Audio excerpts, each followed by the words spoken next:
Chapter 5. Violet. When Violet awoke on the sofa, she had no idea what time it was. All was quiet except for the ticking of the clock on the living room wall. Her back hurt from twisting herself into a pretzel to fit on the sofa, and the TV was glowing in the darkened room. She had what looked like mashed potatoes crusted on her trousers and a pea in her hair. The rest of Saturday came back to her.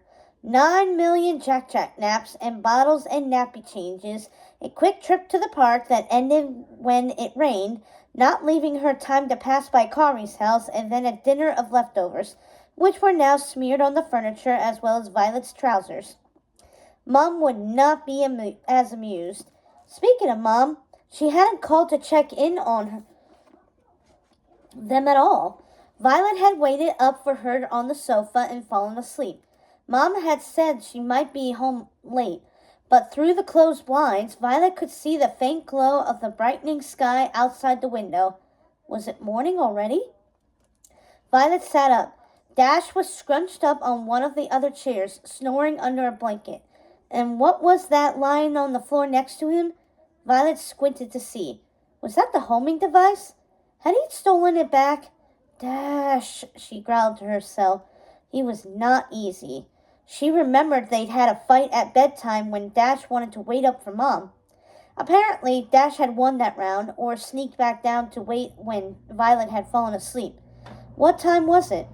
Violet looked at the clock. It was 6:15 a.m. Where was Mom?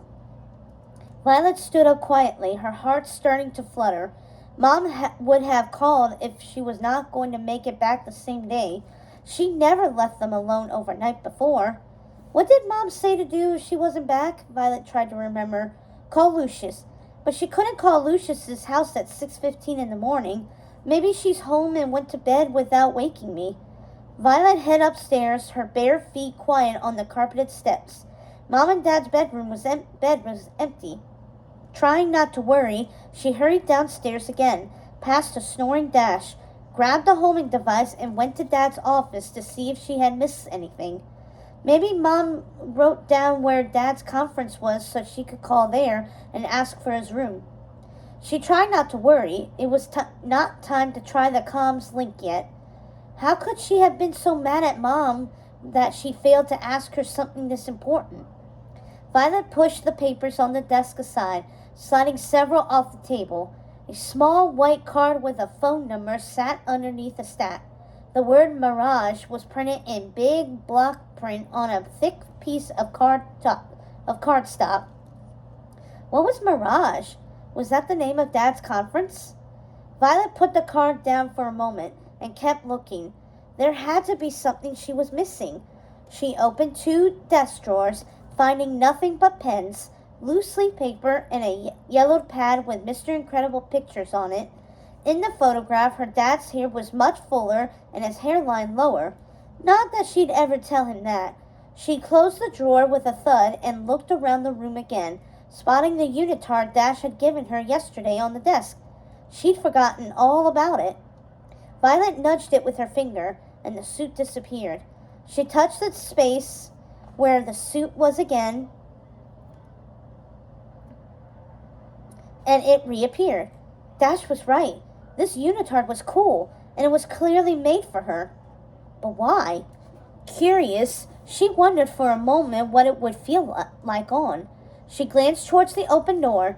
She could still hear Dash snoring and the faint hum of the TV. If she was ever going to get a moment of peace to try it on, it was now. Quickly, she stepped out of her pajama bottoms and slipped the suit on, wiggling into it. The unitard fitted like a glove. Not too tight, not too loose. The fabric was breathable. The question was, would it disappear when she was in it? There was only one way to find out. She closed her eyes, thinking of Tony and what happened at the party. Within seconds, she felt herself begin to fade away. Violet? Dash appeared in the doorway. You in here? He couldn't see her.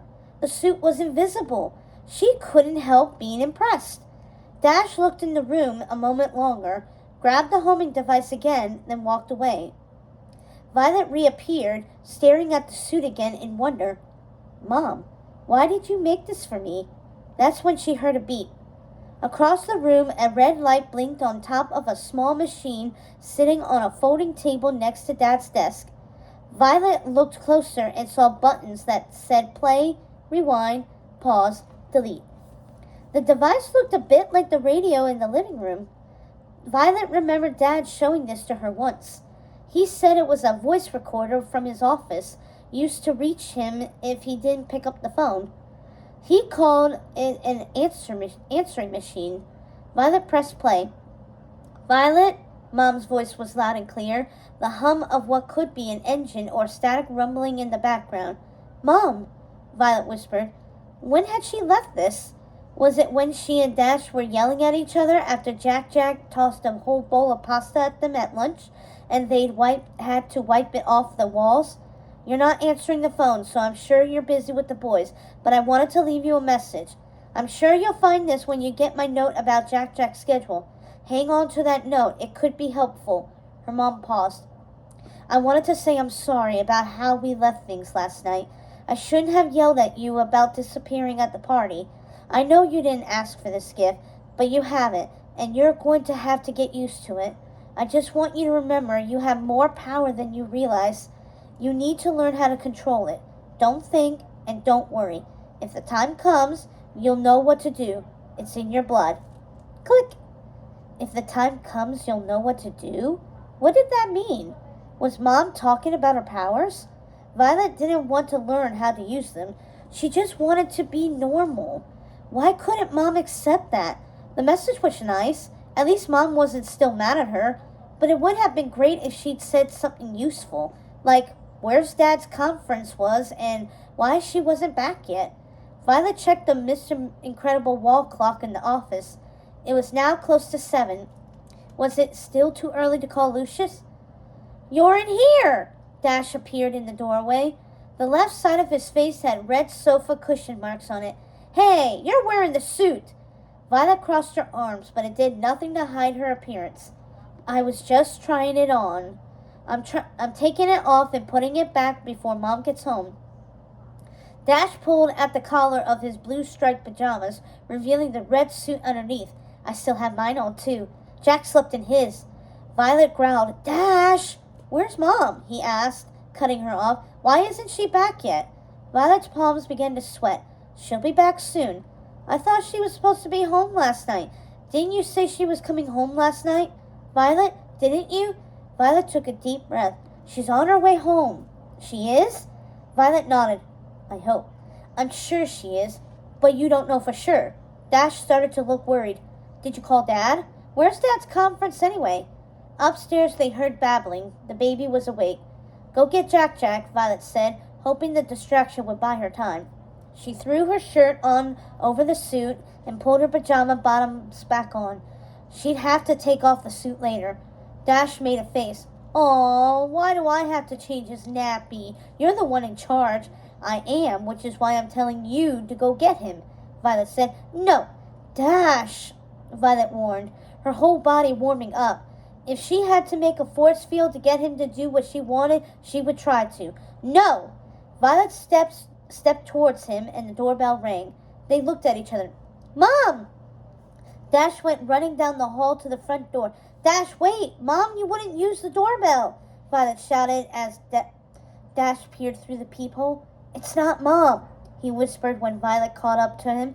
It's a lady. A lady? Violet frowned. Is it Miss Caruso?